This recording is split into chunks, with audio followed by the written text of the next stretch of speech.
என்னை ஆட்கொண்டவரும் நான் சேவிக்கிறவருமான ஆண்டவராகிய இயேசு கிறிஸ்துவின் நாமத்தினாலே அன்பின் நல்வாழ்த்துக்கள்.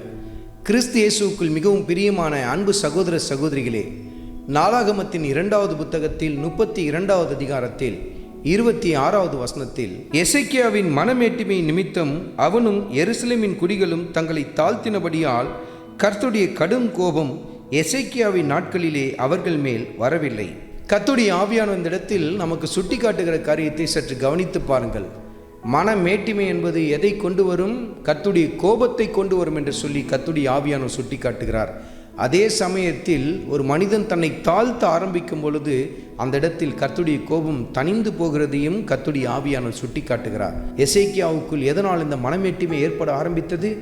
கர்த்தருடைய வாழ்க்கையில் செய்த அற்புத அடையாளங்கள் அவருக்குள் தாழ்மையை கொண்டு வருவதற்கு பதிலாக அவருக்குள் ஏற்பட்ட கனமும் புகழும் பெயரும் அவருக்குள் மனமேட்டிமையை கொண்டு வர ஆரம்பித்தது.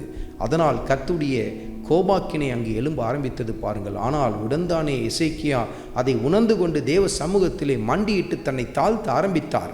அதனால் தேவனுடைய கோபத்திற்கு அவர் தப்பித்து கொண்டார் பாருங்கள்.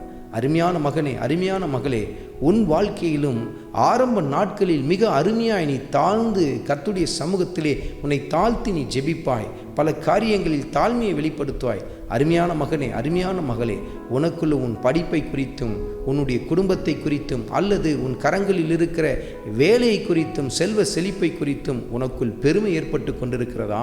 அவைகள் தேவனுடைய கோபத்தை கொண்டு வரும் என்பதை மறந்து போய்விடாதே.